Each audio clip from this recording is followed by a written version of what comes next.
holy shit, that was good. Episode 4, oh boy, so good. This one I'm gonna break up based on like location. I think that's the easiest thing to do. I'm gonna cover Harrenhal, Dragonstone, King's Landing, and Rook's Rest. Starting with Harrenhal, the least to say about that, though very fascinating and I feel like planting seeds for the future. So here we have Daemon still battling his own demons. The irony of him being kind of the most anxious for war, or if not the most, among the most anxious for battle to begin. Bloodthirsty, wants to be in the action, and he's the one sitting on the sidelines as fighting actually properly breaks out. And fighting not only breaks out, but breaks out kind of like around him, adjacent to him, because of him. Like, he's like sitting here kind of uselessly and ineffectually while people are fighting battles around Harrenhal, while he's losing his mind over like the demons of his past and his self. And there was a very kind of like Macbeth quality to the way they showed Daemon seeing kind of the ghost of his past like before him materializing while he's trying to appear regal and kingly and in charge still, and he even has a witch of his own. Again, kind of Macbeth-esque. Moving on then to Dragonstone. Rhaenyra's absence and how the council is handling or not handling that. Rhaenys can't get them to listen, neither can Jace. It takes Corlys Velaryon to actually get them to kind of like shape up, which doesn't bode well for them listening to Rhaenyra in the future. But then when Rhaenyra finally does come back, and Jace is kind of the voice of the council, the voice of the audience, being like, what the heck are you doing? Why would you disappear? Why would you put yourself at risk?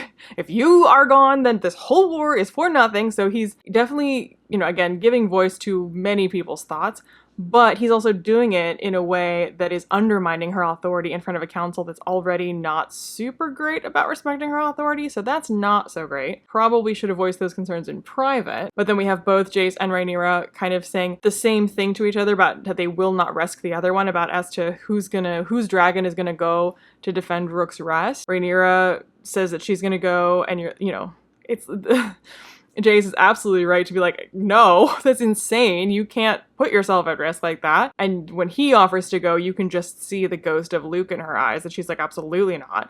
So the two of them are like, well, you can't go, well, you can't go. So it has to be Rhaenys that goes. And then the Song of Ice and Fire. Now, I know a lot of people don't like this inclusion in the show at all, and I kind of get why, but I do really like it, and I defend it. For one, it doesn't really contradict or conflict with lore, because, Fire and Blood, a historical text, would not have the Song of Ice and Fire because it's a royal secret that nobody outside of the royal family would know about. Not even the royal family, no one outside of like the direct descent or the direct in line to the throne. And I do understand the argument for the people that dislike it, not for the fact of them including some kind of a tie-in or prophecy, but for the way that the show is using it to motivate the characters. I do understand the argument that it somehow softens the blacks, that Rhaenyra and her team are fighting for something grander or greater than just pride or vanity. It's for this prophecy. It's for the Song of Ice and Fire. And again, I get why that rubs people the wrong way, or why people are bothered by that. However, I don't really think that's the case or a problem. For one, nobody outside of Rhaenyra herself and now Jace, who she shared this prophecy with because he is her heir to the throne, nobody outside of them would know about this, so they're all fighting for the reasons that they would seem to be fighting in Fire and Blood or in any historian's, point of view. So no one else is getting a grander purpose out of it. And then second, people in general, they come up with justifications, reasons, myths, stories to tell themselves, narratives, heroicizing their own actions, their own motivations for what they are doing. And so, like I said in the last video about how the show, when it's softening these characters, really is just adding nuance, because the characters that are remembered by history, we don't have, their moments of doubt. We don't have those backroom conversations where they were wondering whether or not they should be doing the thing that history remembers them for doing. So Rhaenyra telling herself that the Song of Ice and Fire is a valid reason to plunge the entire Seven Kingdoms into a civil war, that doesn't really soften it. I mean, it's one, is that a good justification? Does it warrant that? And for two, you have to believe that this prophecy is legit, so you can see that she's like, I'm gonna make myself believe it now because, that's the only way I can justify myself going to civil war for my own throne, which is vanity and pride. She's like, oh, but this war can't be for just that. It has to be for something bigger. So I've decided I've fully believe now the Song of Ice and Fire. And really, what we've seen is Alicent convincing herself that what Viserys wants, that his last words were that he wants Aegon on the throne. Rhaenyra convincing herself that the Song of Ice and Fire means that every price that must be paid is justified because the Song of Ice and Fire is like this grand purpose, it's grand prophecy, so it's justified to fight a war over this. It's not just that, oh, she wants the throne. And we see this time and again throughout history, when history does actually remember those motivations, that people have come up with narratives for why, oh, this country absolutely has a right to invade here, or colonize here, or annex here, or whatever the case may be. Like, while a historian who's kind of analyzing the motivations of people might say, well, they were doing it for vanity, they were doing it for pride. In the moment, the story told by the people doing it, to themselves, to people close to them, to the people who are fighting in these wars, they come up with grand narratives to justify the actions that they already want to take. Rhaenyra does want the throne. Alicent does want the throne for her son. So they've conveniently decided to believe in things that would serve what they already want to do. So that doesn't really soften either side. People delude themselves constantly, and we're watching Daemon kind of unravel because he's deluded himself throughout his life, and it's kind of, being unwound and unpacked in his head. So yeah, I get why people are like, oh, this is just like softening their side, but like, is it though? Because it's just as cuckoo bananas to go to war over some story that your dad told you about some king's dream, isn't it? So King's Landing, Alicent, her descent into cynicism. So here again, the Alicent that is remembered by history, the Alicent of A Fire and Blood, is a woman that is cold, that is calculating, that is manipulative. And we are seeing this Alicent become that individual in a way that, like, you could easily see where she's coming to now. A historian, in retrospect, would paint her in that same light even in earlier days. And the story, has changed, like, the timing of things and, like, the friendship with her and Rhaenyra doesn't exist really at all in Fire and Blood, but we're seeing her kind of become the cold, calculating Alicent from history. Her conversation with Larys, that it no longer matters what Viserys wanted for more than one reason, because, well, we can never know what Viserys actually wanted, and whether or not it matters what he wanted, whether or not you're actually going to argue about what he wanted, you can't unring the bell, the avalanche is already going, like, it truly doesn't matter anymore. Not only is he dead, but the people have started fighting this war. Like, no one is going to stop because you're like, oh, actually, just kidding. We think Viserys might actually, like, it doesn't matter anymore. The war's begun. Like, it's a moot point. And in her conversation with Aegon, where she's no longer kind of trying to make herself believe this myth. It's kind of interesting, the parallel between Rhaenyra and Alicent. We've kind of watched Alicent delude herself, into he wanted Aegon on the throne. This is what Viserys wanted. This is the right thing to do. I am doing the right thing here. And she's kind of like lost that now. And now she's looking at Aegon and is, not trying to see him as worthy anymore. She's just trying to survive and get her side to not die. She's like, we're in this war now. There is no not being at war. So I just need you to shut up and not get in the way while we fight and try to win this war. Conversely, Rhaenyra, who's been the more kind of like sober in judgment, the sort of like, well, my father did name me heir and confirmed that he still wanted me as heir. Like, at no point in his life did he indicate that I should not be heir. So, like, clearly I've been usurped. And it's like, yeah, you've got a pretty good case for that. Like, Viserys had his whole life to, like, or all of Aegon's life to name Aegon heir, and he didn't do it. So, like, even if on his, like, deathbed, he feverishly had decided that, like, he clearly had named her heir and never changed his mind. So she's been kind of, like, on this is, like, pretty straightforwardly, like, I'm his heir and anything else isn't insane. But now she's, like, seeing the reality of going to war over this, whether or not she's correct in saying that Viserys had wanted her to be the heir. The reality is that war has to be fought over this, and now she's faced with the fact that she has to be the one to fight this war for this, so she needs to come up with a better reason for herself than, well, I know this is what my dad wanted,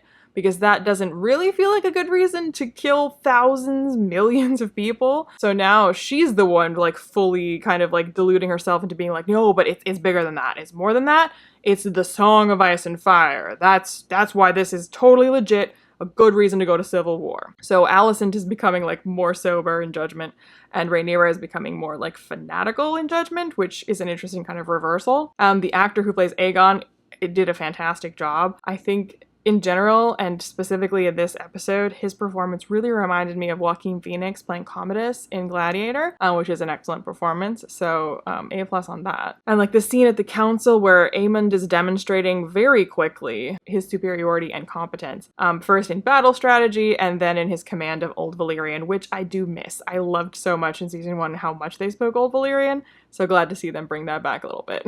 We saw the setup in season 1 that Aemond would be, if not a better leader, at the very least a more competent and more intelligent and more skilled and well-informed, candidate for the job. We've also established in season 1 and now in season 2, the brothel scene, that there is no love lost between Aegon and Aemond, so the only reason Aemond would have to be loyal to be Aegon is just blood and like you're on my team, but like there's no like love or loyalty there for Aegon the person. And so it's a kind of a similar situation between Aegon and Aemond and Rhaenyra and Daemon. However, again, on the side of Daemon and Rhaenyra, there is love there is affection, there is, it's not pure loathing.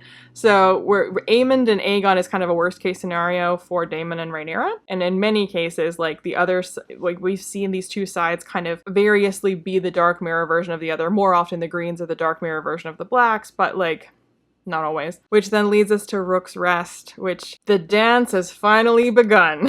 Seeing dragon on dragon combat, was amazing and glorious to see. Like it was horrible, but it was a very impressive spectacle to behold. They did a very good job. And I'm also really glad that they have like held back on this, that in season 1, the dance had not begun yet, and they were pretty limited in their use of dragons, so when dragons showed up, it always felt like a big deal. And here too, we've been edging towards war, and we are halfway through the season, basically, before we finally see dragon-on-dragon combat, and see, like, how massive and horrifying and, like, destructive that is. So, again, just the fact that we waited so long to see it adds a lot to what was then already, by itself, like a very well done scene with those dragons. And it was pretty clear from the beginning how the results of this battle, what they would be, because, we saw Aemond hating Aegon, we saw Aegon getting drunk before mounting his dragon, we saw Rhaenys giving this kind of very solemn final feeling goodbye at Dragonstone. It felt like a Greek tragedy or a train wreck you can't look away from. It's inevitable, like how this is gonna go, and now you just have to watch it play out. It was compelling. But while the focus was a lot on the royals and on the dragons and what have you, the big players, the movers and the shakers, the show once again did not neglect to show the little people, to show how the boots on the ground, they're burning and dying from friendly fire more often than not. That their own dragon is the one trampling them. That when you introduce dragons into, like, war is messy and awful and brutal no matter how you do it, and when you introduce dragons into it, like it's as harmful as it is helpful, like they are a chaotic and unpredictable force. So yeah, and just like the scene with Kristen like touching the guy's shoulder and he disintegrates because he's actually been burned within his armor, and watching Aemon's dragon just trample their own army as he's like trying to get back in the air, like you're like, hey man, like that's our side, but like it doesn't matter. So in conclusion, I think the show is doing a fantastic job of showing the various ways that 1,000 small decisions, desires, squabbles, grievances, just when combined in the right way at the right time or the wrong way at the wrong time, depending on how you want to phrase it, that's what culminates in civil war. That it's not just any one thing. It's not any one person or one decision or whatever. That across season 1 and season 2, we've been watching the death of 1,000 cuts, where all these small decisions, because led to the next, to the next, to the next, to the next, and all together is what leads you to civil war, where constantly the decisions made by people have directly and indirectly gradually brought us to that point. It doesn't really matter who's writing the story, like you can't lay the blame at the feet of any one party, you can't wholly blame one side for it, you can't defend either side really. Everyone on both sides, to a greater or lesser degree, has contributed to the state of civil war. And it is a mess. There is no good guys and bad guys. Like, it's just all bad because you're all fighting each other over, again, like we've seen often the scene will bring out that like an existing grievance, between two parties, they're going to use this civil war as an excuse to get at each other's throats and fight each other. Just like political rivals, are going to use this opportunity to backstab and to to climb. As Littlefinger said, chaos is a ladder. And there is no winning when the people who you are going to war with are the very people that you would seek to rule. So you either have to lie to yourself about the grand reasons that you're doing it, or you have to commit to the selfish pride and practical necessity of winning because you don't want to die. When you play the Game of Thrones, you win or you die. So yeah, I thought that was an absolute knockout of an episode. I don't have a single negative thing to say about it. That was excellent, excellent television. That was A Song of Ice and Fire at its finest. So let me know your thoughts. Let me know if you disliked some part of it. I can't imagine what you could possibly dislike about this episode. That was a perfect episode in my opinion. But do let me know, and I can't wait for the next episode.